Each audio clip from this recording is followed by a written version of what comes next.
Everyone, Well, good. welcome to our GSC Graduate Steering Committee webinar. For those of you who haven't been part of a webinar before, if you have questions or anything at any time, please just type them into the control panel on the side of your screen. And then we can unmute you during the process so that you can just speak out loud. You don't actually have to type in your whole question, but either raise your hand or type in that you want to speak so that we know when to unmute you. So thank you for coming. We are recording this for those of you who can't make it, and Theo will go ahead and get us started. Sounds good. Thanks, Steph. Hi, guys. So today we wanted to cover three quick things to come up with some next steps for the Graduate Steering Committee. First of all, thank you so much for agreeing to join. We're very excited about the role of GSC this year in standardizing the engagement of students in the Indaba process and actual program. And really excited to see how this goes this year as a pilot for potential other ways for alumni to get involved in ALA plan activities. So the first part of what we want to get through is an understanding of, to be honest, get on the same page about how and why GSC was created, what's expected from the team over the next couple of weeks in guiding this process.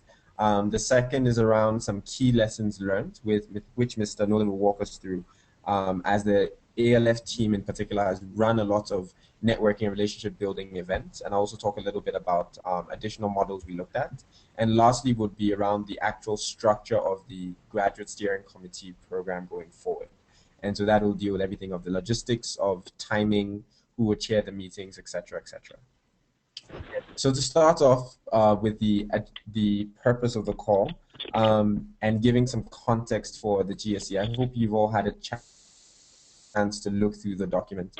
Um, Over the last couple of years, we've created graduate support programs in different aspects and in different ways, whether they're in the States or in Africa. And they've varied in the types of ways in which we've been going about designing these engagement models, largely because we've been piloting them. And over the next year, one of our key focuses is how do we make sure that people, regardless of where they are still able to have a shared experience at these events, and particularly looking at the Indabas as a way to do that. The document that we shared with you gives you a high-level perspective of what we are kind of working towards. We describe a little bit our vision for Indaba 2020 as a way of showcasing the fact that we're hoping, a couple of years down, 7 years or so down the line, the Indaba is something that people are really looking forward to. It's something that encourages the community because we can celebrate the people who are part of it. Students are able to access multiple opportunities, whether it's networking with fellow graduates, people who graduated a while ago, etc. And so hoping to really make it an exciting platform in the next couple of years. To do that effectively, we need to start a very deliberate process of designing and executing this vision in smaller steps. And a key part of the graduate steering committee's work is to drive the core design of how we're going to engage students and graduates at future Indabas, and starting with next year. So the key first step for the GSC is really to outline the activities that have to be that they think should be included for sure in all Indabas, to ensure a relatively standardized experience. Again, something that people can refer to year in and year out about what they liked about that particular Indaba and how it benefited them, right?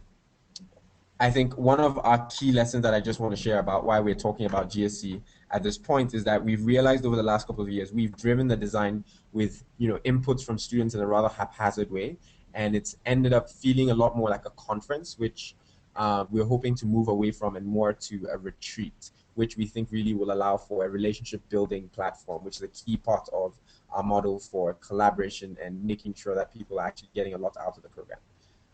So I'll pass it on to Gaki at this point to speak a little bit more about the expectations of the GSE members. Okay. Hi all, and thank you for making the call today. Just to expand on what Theo said, last year's Indaba, basically we focused more on exposing ALA students and graduates to corporate partners, and as he said, we found it was more of an event that the students felt that they didn't engage that much with each other. So we came back to the drawing board and we had a few a hats off session where we just sat down and just discussed how would like we got your inputs and discussed how would like the Indabas to look going forward, and thus we came up with the graduate steering committee. And we realized that we need to engage, let the students take control of this and run with it.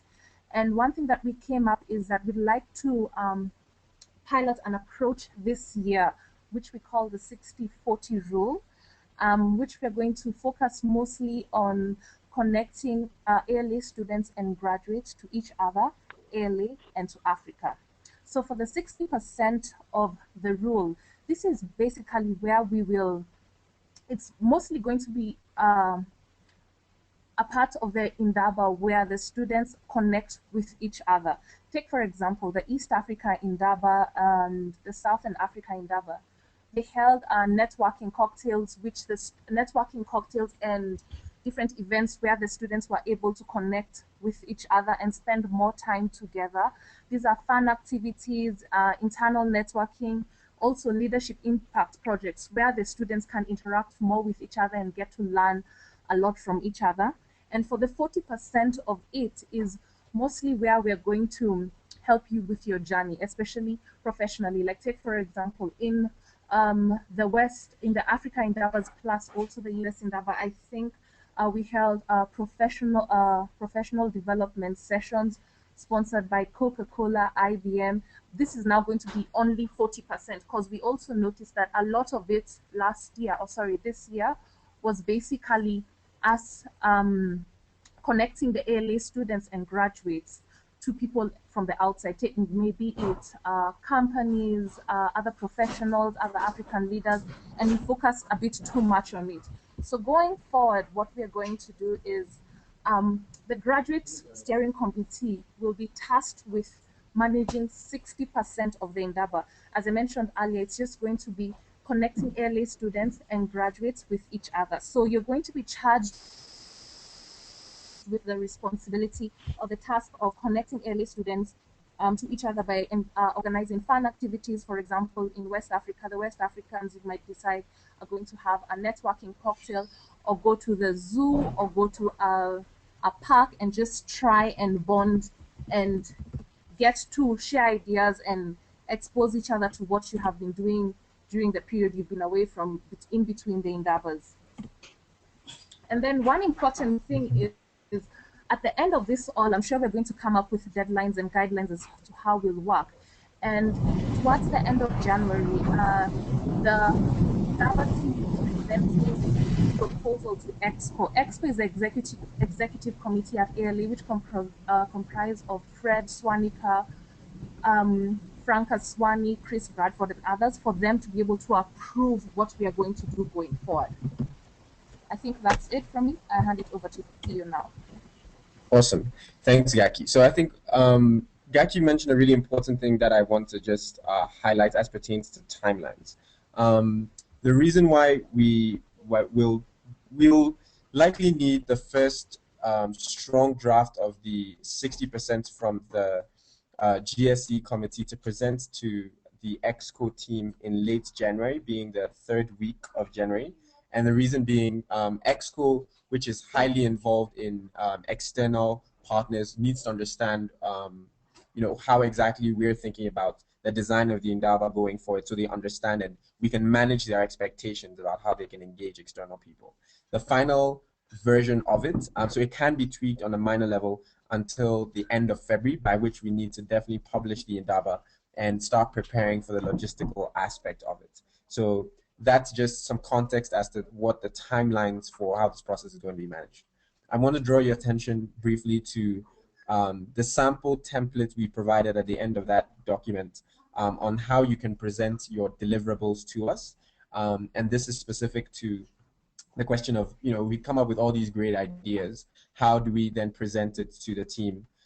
We've created a sample template that will guide the process as you think through. So if you look through it, you've probably seen, there's a activity description, amount of time you think that particular activity should take, and how it relates to connecting ALA students to each other, to ALA and to Africa. And that last part is more so you can keep track of all right, we've created quite a number of things that are connecting people to each other. They're very fun, but how are we also thinking about connecting to ALA? How is this also relevant to Africa? And so hoping to guide that process and balance that out. The next part we want to speak about is the key lessons that we've learned from organizing networking and relationship building events over the last couple of years. But if there are any questions at this point from any of the participants about what we've spoken about in the expectations and purpose of the GSE, now would be a good time to take a 3-second break to just check in if you have any questions.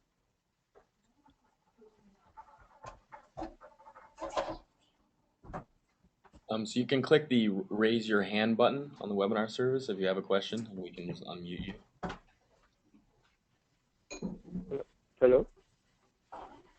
Hello, hello. Hello? Hello, we can hear you. Okay, I just wanted to make sure you guys could hear me. It's okay. Oh, hey, TV. Hi. Hello, TV. Hi, Tife.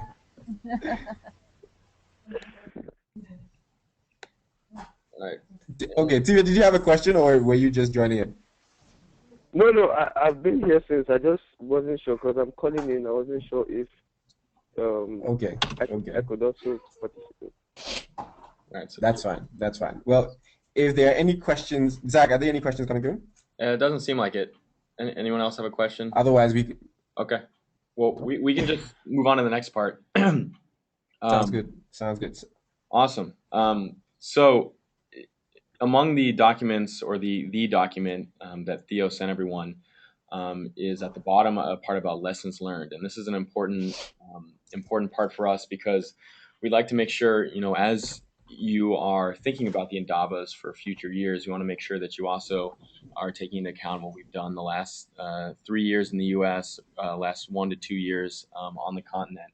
And this is really a way for you to work smarter, not harder, so that you can kind of build on what we've done in the past as you look forward.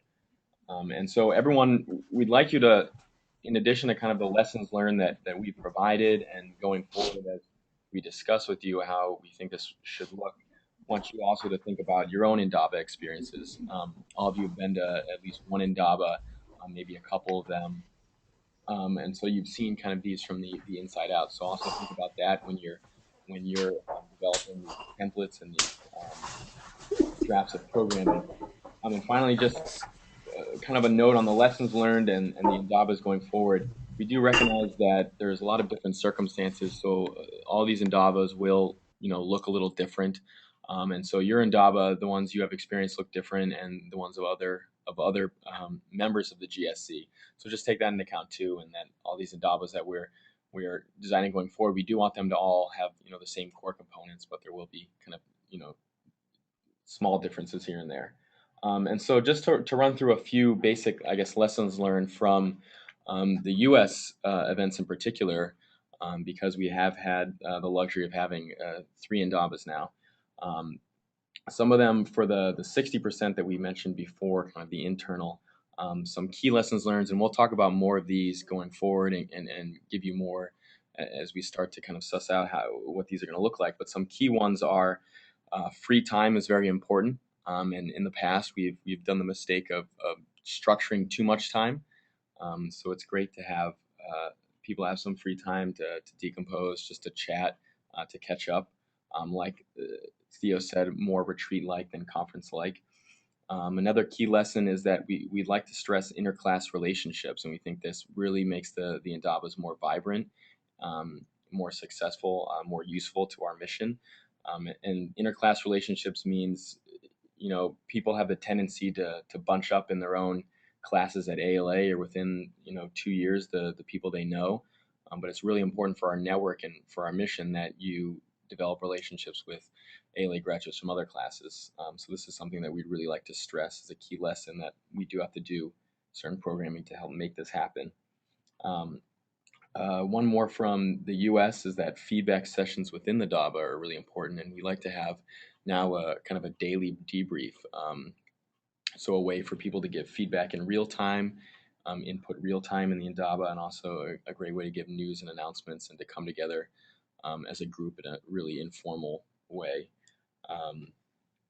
And finally, there's a number of really kind of great activities that we found that the graduates really like, you guys really like, and we like putting on as well. Things like the ALA Talent Show, Grads Got Talent, the house competition, which we tried for the first time this year, which was great. These things, they're good ways to get interclass interactions, to have fun, um, and different activities that also bring um, kind of the ALA experience back to mind, such as the house competition, seminal readings, things like that. Um, and so, and one final thing, as you guys can know, we definitely think more grad participation is a really important lesson learned, which is kind of the impetus for the graduate steering committee, for forming this panel, but also trying to get more grad speakers, participation in panel discussions, things like that. And we find makes the Indaba much better, and gets grads even more involved. So these are just a few of the key lessons learned from the U.S. And going forward, we'll give you more of these. We can talk through more lessons learned, especially as we discuss different parts. So, Theo, I don't know if you want to give a few Awesome. other lessons learned from external events. Yeah, so I'm going to highlight three things based on the conversations I've had with a couple of other organizations. So if you look at organizations like the Wharton Africa Business Forum, Opportunity Collaboration, which the VP of LinkedIn, etc., go to on a yearly basis. There are three things that I think I found from their conversation that might be useful. The first is that 50% of participants who come to events have a sense of what kind of value they want to draw from this, right? So, if then they tend to be usually more outgoing people. 50%, however, are not quite sure on how to draw value from the event, usually because they're slightly more reserved, also because they haven't really thought through what their quote unquote plan of attack is in coming to these events and figuring out how they're going to leverage their time there. And for most program designers, we often think about planning for people, expecting that they will engage in the different activities and programs that we design. When the reality is is that we actually need to be giving very conscious thought to the people who are more reserved coming to these events, and also the people who may not have thought through how they want to actually draw value from this. And it's a very important group to think of because it makes the entire community feel connected when everybody understands how can I actually walk away with this in a way that is important to my personal growth, or professional, be that.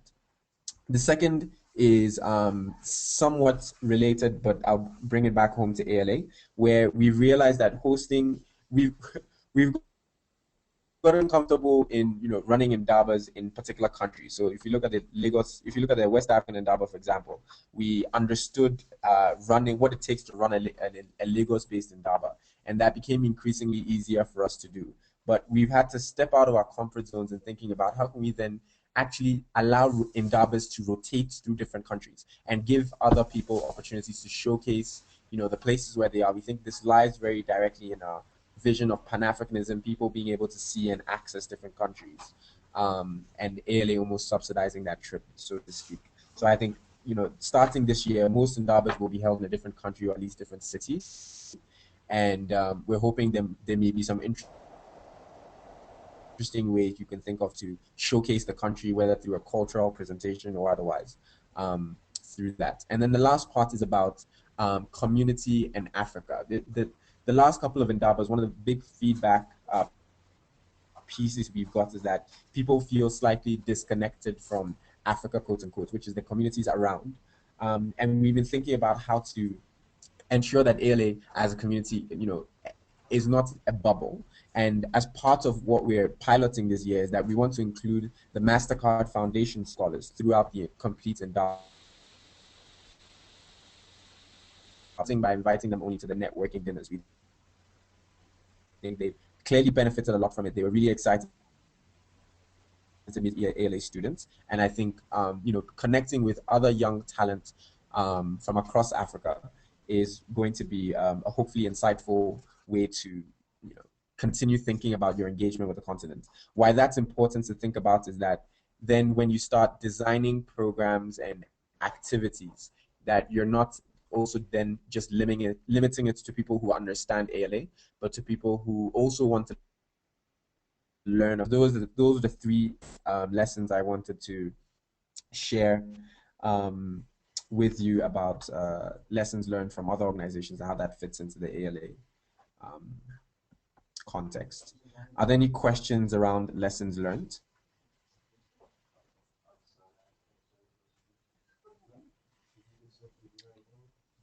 It doesn't look like anyone has questions, Theo. Sounds good. So the last part of this call is really talking about the structure of how GSC should run going forward. And again, we are trying to give the students and graduates as much ownership of the 60% that Ms. Gaki alluded to earlier.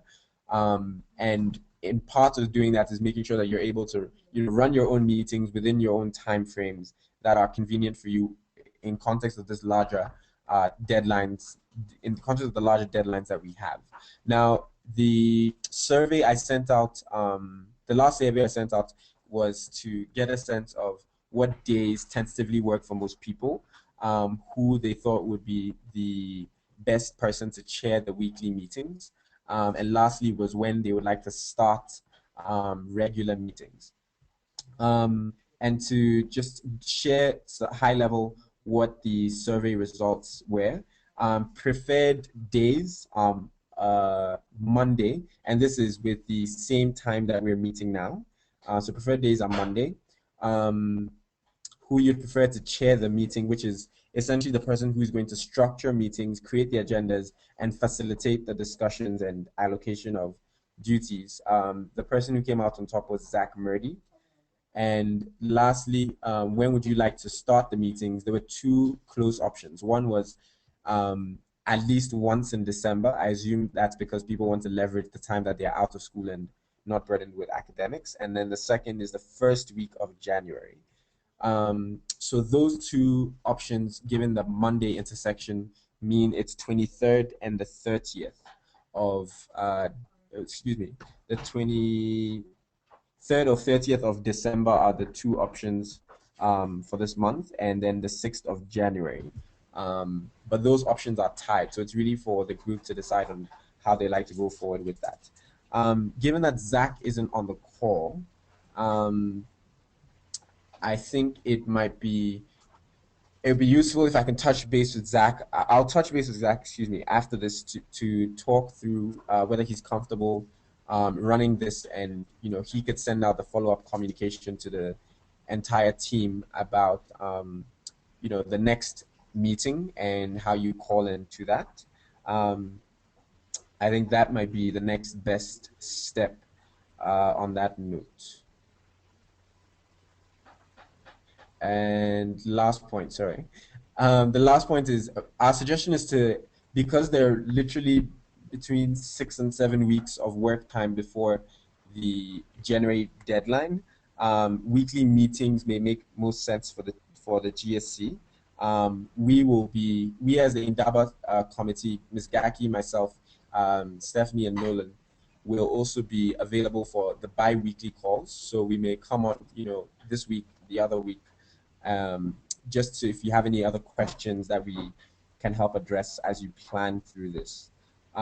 So that's it in terms of timelines.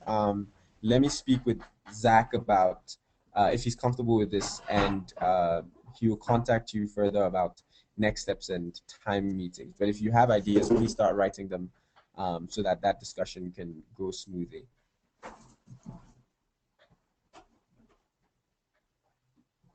Any questions or further inputs from the team?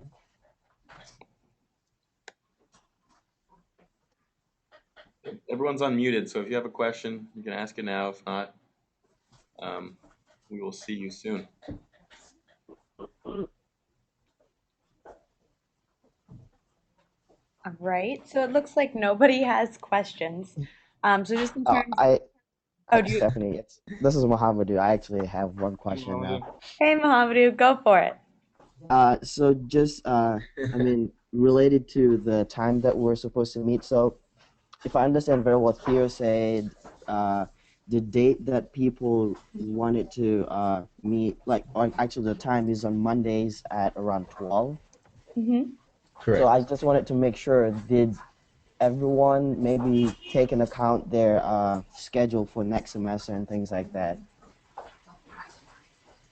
Yeah, that's a So good like, point. Sorry, say that one more time. so like, I mean, because by January 6th, I think most of us will be back at school. And then there's a high chance that, I mean, around 12 on Mondays we'll be in classes. Some of us, actually, I know that I'll be in class by that time. So Mm. So we may need to rework it for new semester schedules. That's a good, yeah. good thing. Yes, that would make sense. Oh, That would make sense. I think that's a really good point. I think I can bring that up with Zach so that he can work further with the team to figure Okay. out if it's going to be 12:30 as the best time, etc. Because Okay. I think avoiding going into an immediate discussion about who has what time, Yeah. classes at what time would be. But that's a good point. Thanks for sharing. Sure. um, hello. Hi, Yes. TJ. Hi. I thought it would be better if we have the meetings on Saturdays, because I don't think many students would be in class on Saturdays. That was my thought on it. Okay. Tife, did you put in votes for the times? Yes. Okay. I mean, so we've gotten a couple of meeting times. Monday did turn out to be one of the best days for people, but again, given in context of the timing exactly, it might be Saturday might again become an option. Okay. Yeah. Um, so again, I'll mention this to. I'm taking notes. I'm going to mention that to Zach when I speak to him, and Okay. to get back in touch with the team to figure out the most convenient. Okay.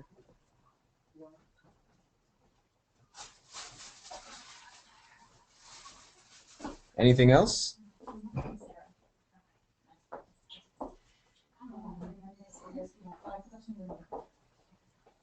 Okay.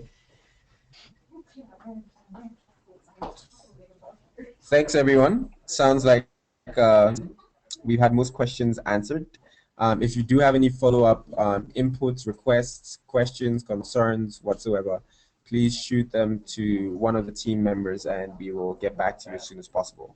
The next step is on me to get in touch with Zach and speak about next steps following up with you guys with timing for the next meeting. And then you can better coordinate with him around, when you know your courses, etc., etc. So thanks again for joining. Much appreciated. And Thank have a you. lovely week. Thank you. Thank you. Thank you. Okay. Thanks, Yeah. everybody. Thank you. Bye. Bye. That was very Bye. professional Bye. sounding. Thanks, Zach. Okay. Thanks, Steph. Yep. Yep. Talk to you guys later.